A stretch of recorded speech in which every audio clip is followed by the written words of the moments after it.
All right, it is a little bit dark out, isn't it? Also, apologies, the birds will be joining this chat with us if you can't hear in the background.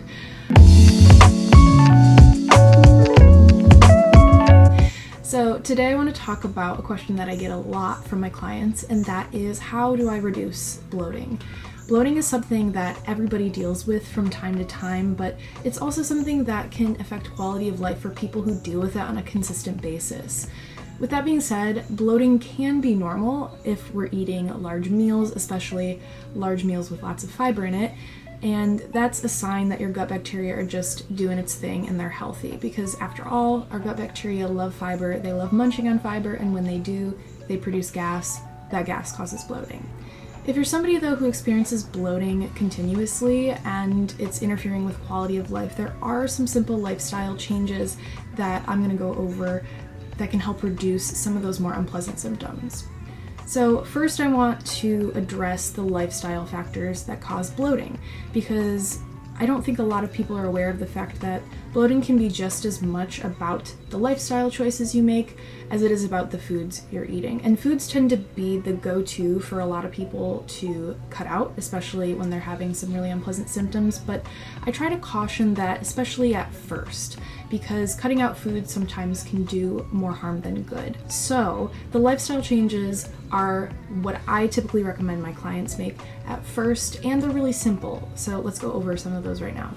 First and foremost, bloating tends to happen a lot after larger meals, like I discussed earlier. So instead of having 2 to 3 small meals, which is typical of most Americans, focusing on 4 to 5 smaller meals throughout the day can reduce some of that pressure in your stomach, simply because your stomach has less food to digest, and therefore there's less gas that's produced during the digestion process. Not only does eating smaller meals help relieve some bloating, but also focusing on slowing down during mealtime. So for a lot of us, we tend to eat a lot faster than necessary, especially if we've gone a long time between meals and are really hungry, but it's really important to eat more slowly and properly chew your food, because that's really going to give your digestive process a head start. Most people are chewing very little before they swallow their bite of food, but by focusing on chewing about 15 to 20 chews per bite, this reduces the workload that your stomach and intestines will have to do to digest that food. One last lifestyle tip that I like to give my clients to try out first is focusing on movement after meals, because digestion is something that requires a lot of energy, and our bodies work quite hard to properly break down the foods that we're eating. And so by going on a 10-15 minute walk after eating, or focusing on gentle yoga after a meal, this can help increase blood flow to the digestive system and keeps things moving smoothly and thoroughly through your digestive tract, so that food's not sitting there and distending your stomach for longer than it needs to. So beyond those lifestyle tips and tricks, if those do not work after trying for, say, a week and you're still experiencing some bloating, then it can be time to move on to food changes and changes within your diet to see if that can help relieve some of the symptoms you're seeing. So one of the things that I see often from a lot of my clients is that when they're adding in a lot more healthy foods, they tend to go all in at once, which is totally fine, but keep in mind that fiber is often in a lot more fruits and vegetables. It's going to be in a lot more of those healthy whole foods.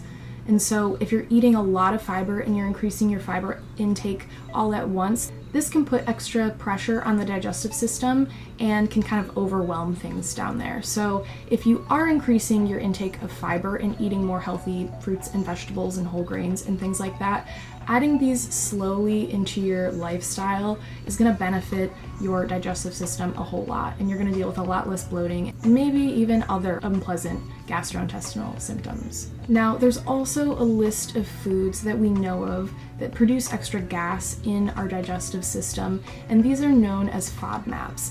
And basically what that stands for is just fermentable carbohydrates that create a lot of gas. And for individuals with conditions like IBS, this basically means that your system is a little bit more sensitive compared to an average person towards this gas. So even small amounts of gas produced by these carbohydrates can be really uncomfortable.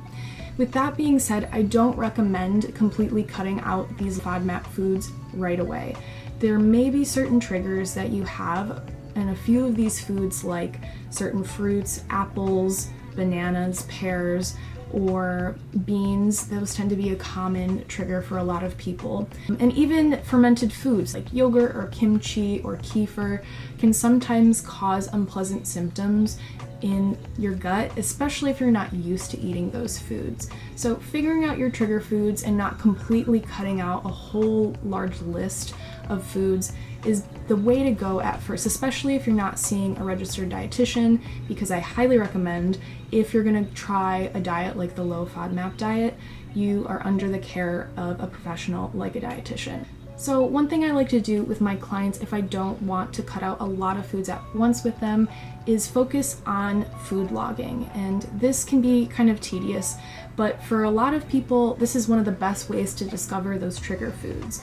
If you're logging your meals consistently, even just for a week, to see what your symptoms are after certain meals, it can be much easier to identify those trigger foods and avoid them. And the good news is, with trigger foods, this isn't something that most people are gonna have to completely avoid. So if, say, beans are your trigger food, it's not to say that you can never enjoy beans again. It's just, if you're going to have beans or have your trigger food, focusing on much smaller portions and slowly introducing a little bit more into your diet until you figure the threshold out of how much you can enjoy without inducing a lot of extra bloating and gas. This is one of the best ways to still have a diverse diet, but also a diet where you're not going to deal with unpleasant symptoms.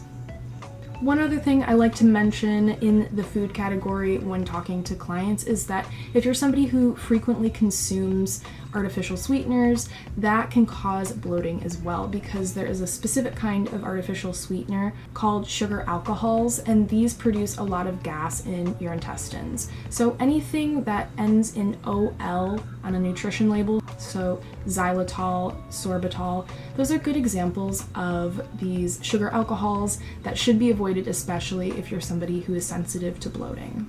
So I hope you enjoyed today's video and learned a few tips and tricks to help reduce some of your uncomfortable bloating symptoms. If you have any other questions or comments, feel free to leave those down below. I'd love to chat more in the comment section. And thank you again for watching. I look forward to seeing you in the next video. Bye-bye.